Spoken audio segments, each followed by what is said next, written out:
श्री शिवाय नमः। अथ श्री शिवशतदिव्यस्थानीय नामावलिः। ॐ कैवल्यशैले श्रीकण्ठाय नमः। ॐ हिमवती केदाराय नमः। ॐ काशीपुर्यां विश्वनाथाय नमः। ॐ श्रीशैले मल्लिकार्जुनाय नमः। ॐ प्रयागे नीलकण्ठेशाय नमः।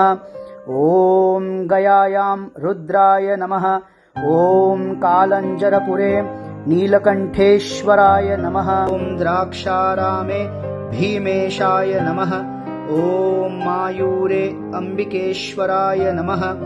ॐ ब्रह्मावर्ते देवलिंगाय नमः। ॐ प्रभासे शशिभूषणाय नमः।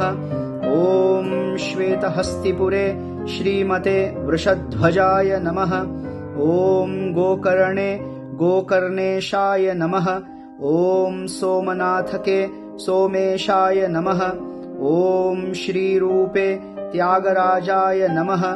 ॐ वेदे वेदपुरीश्वराय नमः।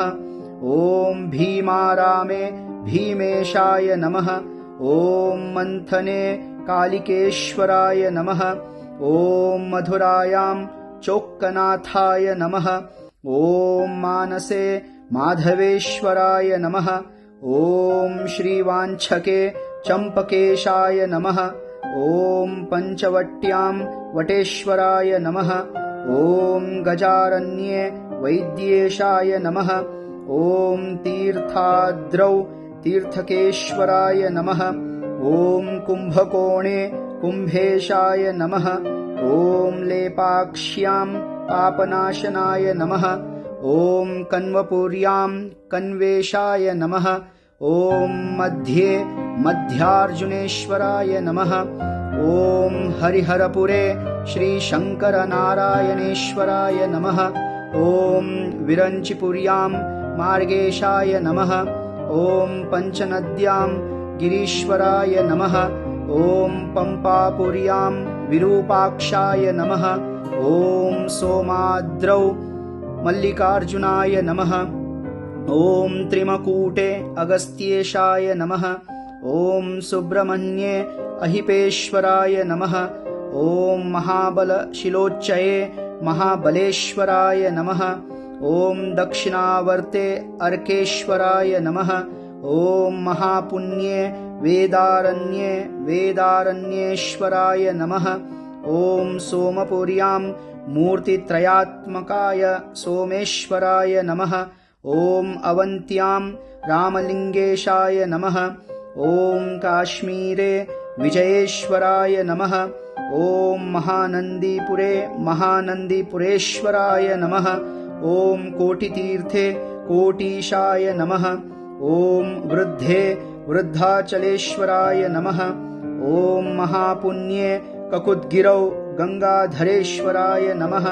ॐ चामराज्यनगरे चामराजेश्वराय नमः। ॐ नन्दिगिरौ नन्दीश्वराय नमः। ॐ बधिराचले चण्डेशाय नमः। ॐ गरपुरे नञ्जुण्डेशाय नमः।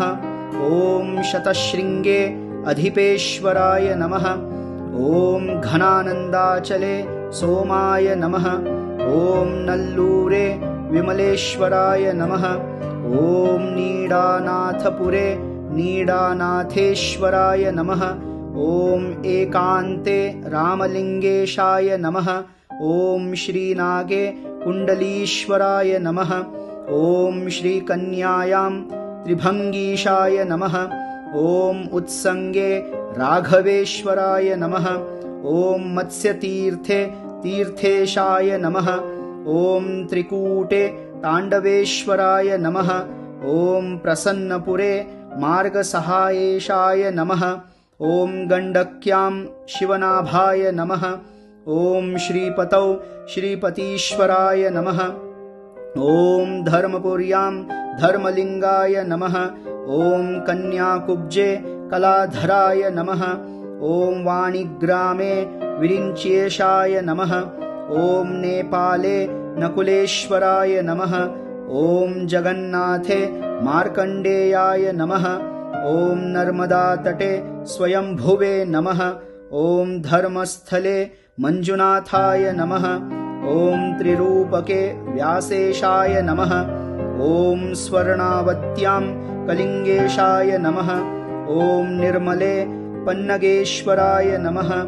ॐ पुण्डरीके जैमिनीशाय नमः। ॐ अयोध्यायां मधुरेश्वराय नमः। ॐ सिद्धवट्यां सिद्धेशाय नमः। ॐ श्रीकूर्मे त्रिपुरान्तकाय नमः। ॐ मणिकुण्डलतीर्थे मणिमुक्तानदीश्वराय नमः। ॐ वटाटव्यां कृत्तिवाससे नमः। ॐ त्रिवेण्यां संगमेश्वराय नमः। ॐ स्तनितायां मल्लेशाय नमः। ॐ इन्द्रकीले अर्जुनेश्वराय नमः। ॐ शेषाद्रौ कपिलेशाय नमः। ॐ पुष्पे पुष्पगिरीश्वराय नमः। ॐ चित्रकूटे भुवनेशाय नमः। ॐ उज्जिन्यां कालिकेश्वराय नमः। ॐ ज्वालामुख्यां शूलटङ्काय नमः। ॐ मङ्गल्यां संगमेश्वराय नमः। ॐ तञ्जापुर्यां बृहतीशाय नमः। ॐ वह्निपुष्करे रामेशाय नमः। ॐ लङ्काद्वीपे मत्स्येशाय नमः। ॐ गन्धमादने कूर्मेशाय नमः। ॐ विन्ध्याचले वराहेशाय नमः। ॐ अहोबिले नृसिंहाय नमः। ॐ कुरुक्षेत्रे वामनेशाय नमः। ॐ कपिलतीर्थके परशुरामेशाय नमः। ॐ सेतौ रामेश्वराय नमः। ॐ साकेते बलरामेशाय नमः। ॐ वारणावते बौद्धेशाय नमः। ॐ तत्त्वक्षेत्रे कल्कीशाय नमः। ॐ महेन्द्रके कृष्णेशाय नमः। इति ललितागमे ज्ञानपादे शिवलिङ्गप्रादुर्भाव पटलान्तर्गते श्री शिव शत दिव्य स्थानीय नामावली संपूर्णा।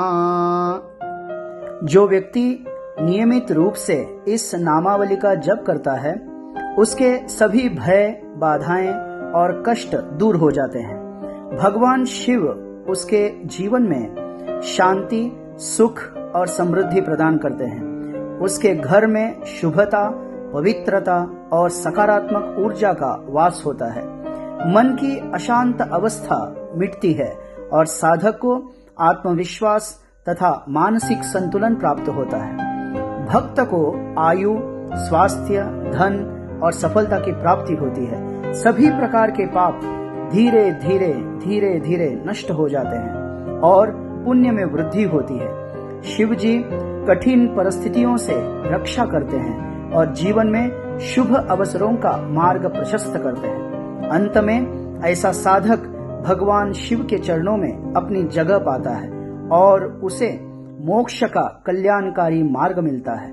आशा करता हूँ यह वीडियो आपको अच्छा लगा होगा। वीडियो को लाइक, शेयर और सब्सक्राइब जरूर कीजिएगा। धन्यवाद।